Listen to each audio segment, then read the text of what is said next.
Hello, good morning, good afternoon, or good evening, depending on the part of the world you're watching this video from or you're watching this review from. Once again, it's Bearable King for the 44th week. Yes, the 44th week in the year 2024. So 4, 6, 8. So that means we have about 8 more weeks before we end the year. Feels like we just started yesterday. Um, we were still here like 44 weeks ago. And now we are about to end the year. So the reason why I actually did this weekly review was not just for myself. Yes, it helped me, it made me more disciplined, it made me more focused because this is the first time I'm trading one pair for the entire year. But at the same time, I hope you're able to learn about my trading strategies, you're able to understand my perspective of how I see the market, and I hope it has been beneficial to you. If it has been beneficial to you, please drop a comment in the below this recording. Okay, I'd love to see your comment on how these weekly reviews have helped you and how it has built you. Without further delay, let's go into the word for today, right?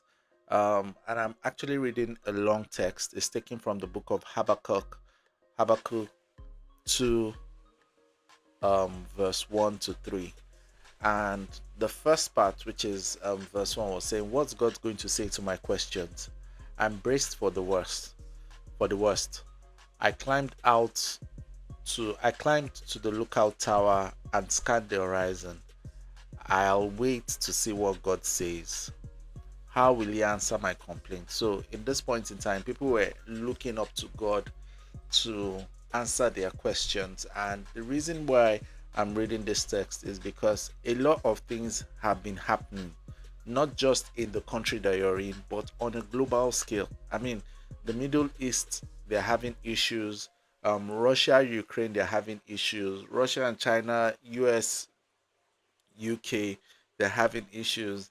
In Africa, we're having a global issue. There is a high level of recession around.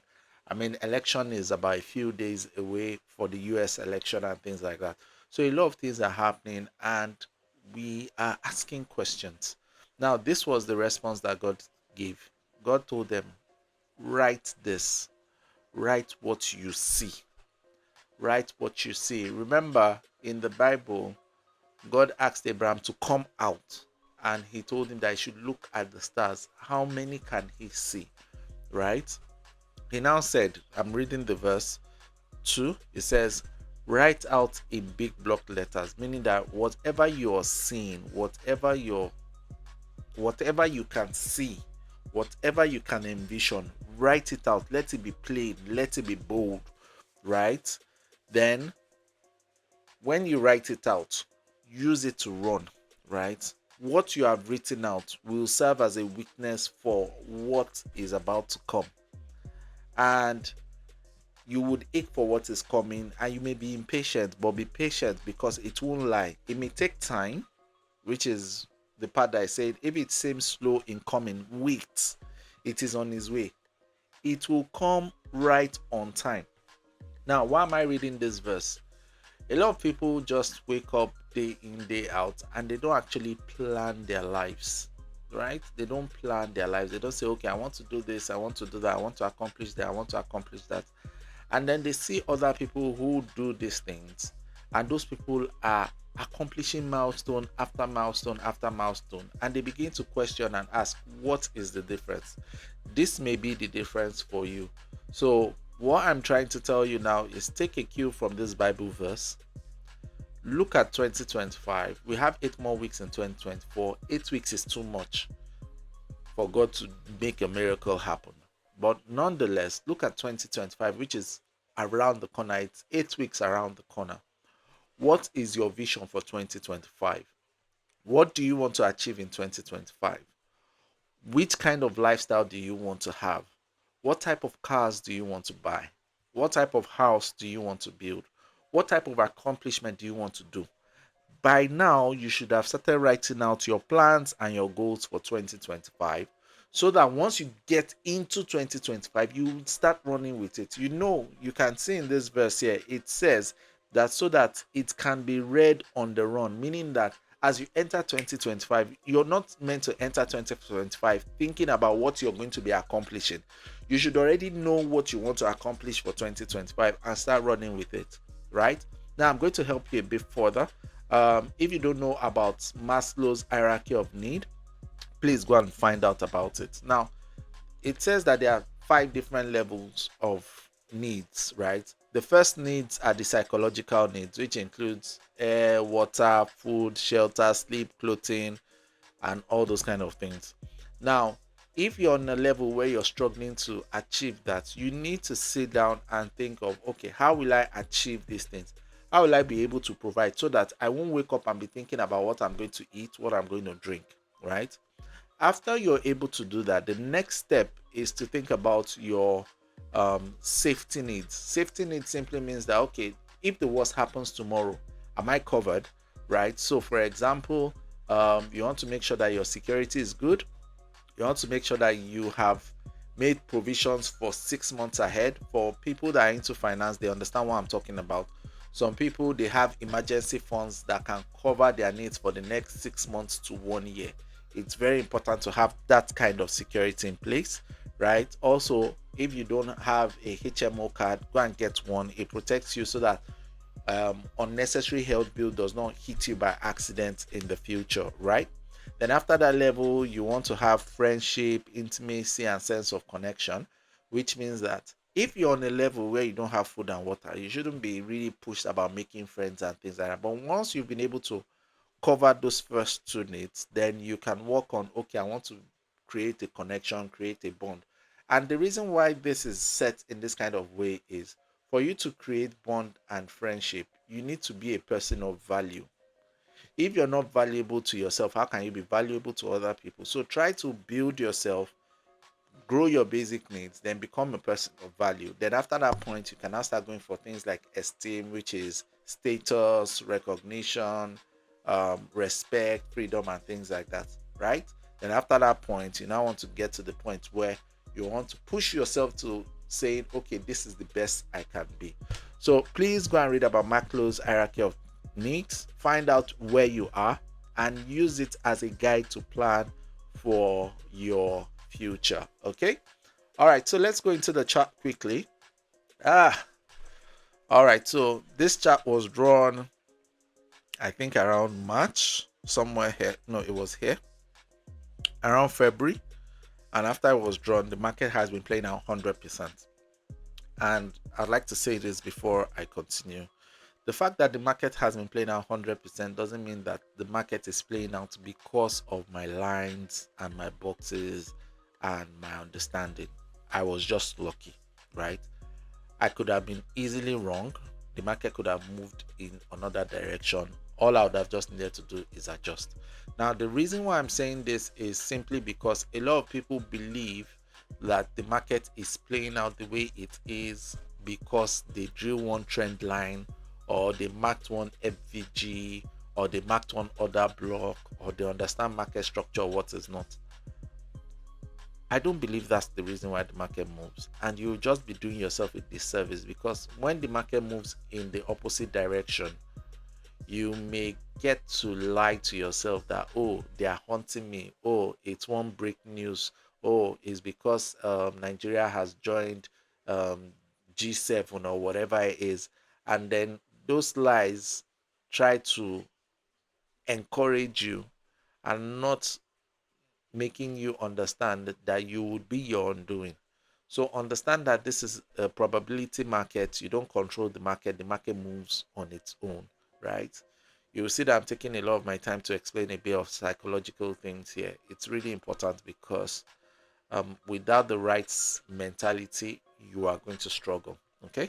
So this is our chart, and I mentioned I was expecting the market to come into the zone, and this zone marked up here is our, what's it called, our weekly supply zone, or our weekly order block zone, right?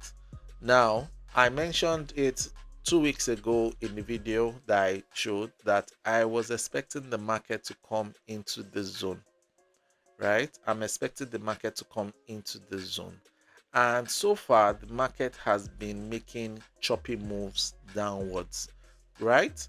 Now, for those that use Fibonacci, right? For those that use Fibonacci, if we apply our Fibonacci from down here to up here, you can see that the zone I marked out is around the golden zone, which is the 79 fib level. So we can expect this market to come down into 1.2827. Now, let me say this. We may see the market come down here and begin a bullish run, and this is how we may end the year, right? So what we just simply need to do is we need to follow the market and not look at time, because what I'm expecting is that the market will come down and the market will run up into this zone. Now, when this is going to happen is not within my power. I can't tell you that the market is going to drop here this week and by next week we should be up here. Is it possible? Yes.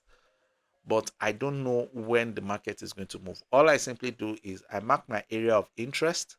I look for my entry when the price gets there. And when I see my confirmation of entry, I take the trade. Okay? And that's the reason why some people believe that price is over time, whereas some people believe time is over price.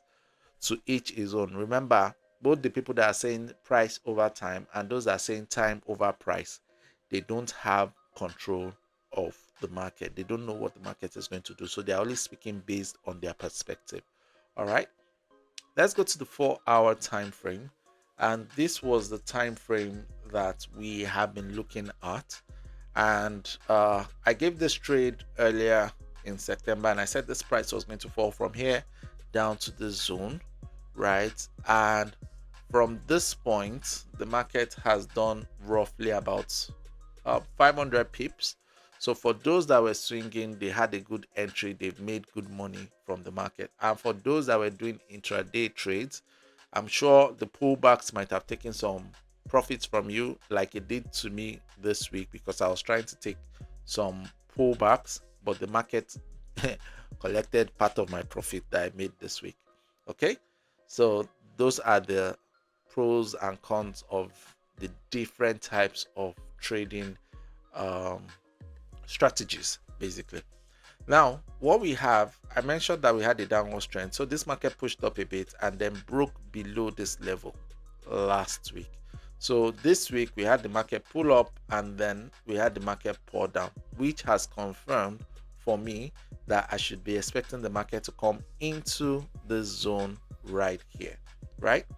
So looking at the market here, let me move this back a bit because I'm probably just going to use this chart for the rest of the year, right? So looking at the chart here, let me delete this, right? We had the market break this low here, right? So it broke this low here, giving us a lower low, right? This is the lower low because I can count this as one entire move. And now we can see that the market did a bit of reversal. Now the trend is still bearish, but the current movement seems like a bullish pullback. A bullish what? Pullback. Now, if this market is going to pull back, which areas would it possibly pull back to? So let's say this is the last high, right? This is the last high. And the reason why this is the last high is simply because the market has not done what? The market created a lower low here, right? This is the last high, right? And now we can say, okay, maybe this market wants to reverse. Where can this market reverse to? Now that's where you now need to look for your supply zones and the likes. So if I'm going to mark my first supply zone, if this is the high, this would be my first supply zone somewhere around here.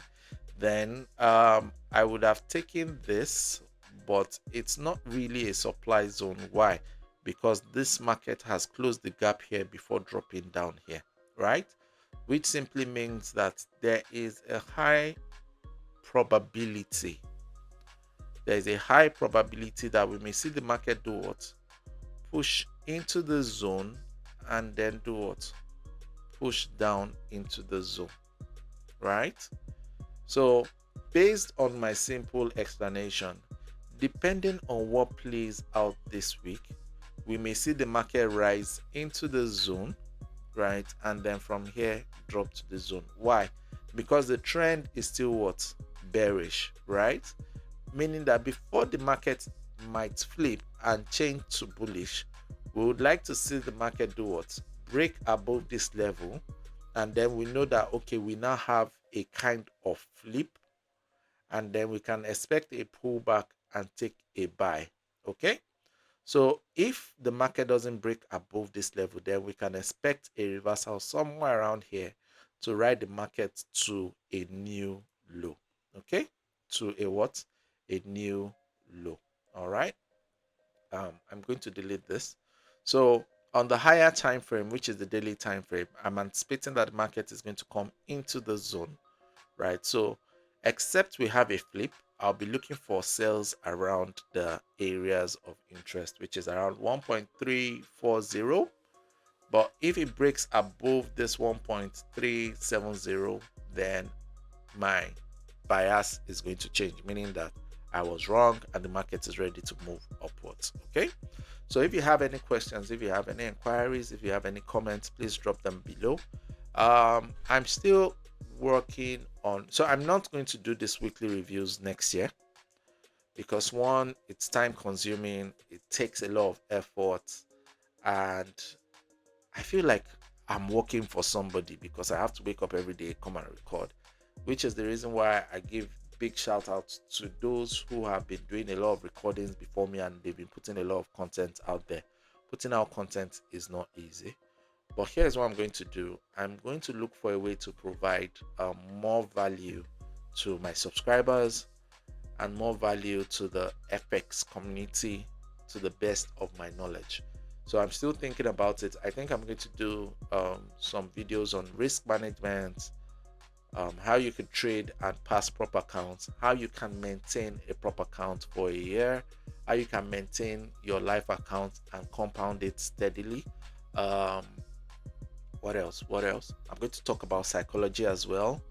Um, I may decide to do some live trading later in the year. I'm not sure. Depends on a lot of things. But those are the kind of things I'm currently gathering and I'm putting before God in prayer so that He can lead me and direct me. Right. So whatever I'm able to decide, hopefully before the end of the year, I'll let each and every one of you know. If there are things that you think I can do to help you individually, that is not borderline mentorship and the likes, right? Or something that is going to be too difficult for me, please feel free to leave in the comment section below and I will review each and every one of them and put them into consideration. Okay. So till next week, I remain Bevel King, your favorite host of British Pounds American Dollar, right? Until next week, remain profitable. Bye bye.